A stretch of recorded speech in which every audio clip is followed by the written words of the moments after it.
1897 એક મહાન સાયન્ટિસ્ટ આવ્યા. એ સાયન્ટિસ્ટનું નામ હતું જે થોમ્સન. રાઈટ? એ નહીં ભાઈ, બલ્બ તો થોમસ આલ્વા એડિસને કર્યો હતો. એટલે થોડુંક જનરલ નોલેજ છે મારામાં, એટલે એમને ગપ્પો ન મારતો. જે થોમ્સન. તો જે થોમ્સને શું કર્યું, એને એક સેમ વસ્તુ એક ટ્યુબમાં એવા ગેસ મોલેક્યુલ્સ ભર્યા. બરાબર? ગેસ મોલેક્યુલ્સ ભરીને એને તગડો વોલ્ટેજ આપ્યો. તો એને બે પ્લેટ રાખી, એક બાજુ નેગેટિવ પ્લેટ્સ અને એક બાજુ પોઝિટિવ પ્લેટ્સ. હવે આ પ્લેટને શું કહેવાય? કેથોડ, કેમ કે નેગેટિવ છે. પોઝિટિવ પ્લેટને શું કહેવાય? એનોડ. તો એને ઓબ્ઝર્વ કર્યું. એને શું ઓબ્ઝર્વ કર્યું કે કેથોડ સાઇડથી એવા નેગેટિવલી ચાર્જ પાર્ટિકલ જે ફ્લો થાય છે. શું થાય છે? ફ્લો થાય છે.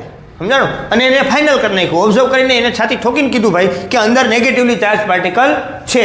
આને તો ખાલી ઓબ્ઝર્વ કર્યું તો હા આવું થાય છે, મને ખબર નથી પોઝિટિવ છે શું છે કાંઈ નહીં, પણ કાંઈક ફ્લો થાય છે એમ. સમજાણો? અને આને તો ફિક્સ કહી દીધું ભાઈ કે એની અંદર કોઈ પણ એટમની અંદર નેગેટિવલી ચાર્જ પાર્ટિકલ હોય છે. એ નેગેટિવલી ચાર્જ પાર્ટિકલને કહેવાય ઇલેક્ટ્રોન. શું કહેવાય? ઇલેક્ટ્રોન. તો ભાઈ ઇલેક્ટ્રોનની ડિસ્કવરી કરી કોને? જે થોમ્સનને. તો આ ભાઈને નોબેલ પુરસ્કારથી સન્માનિત કરવામાં આવ્યા હતા. અને ઇલેક્ટ્રોન, તો ઇલેક્ટ્રોન કોને ડિસ્કવર કર્યું?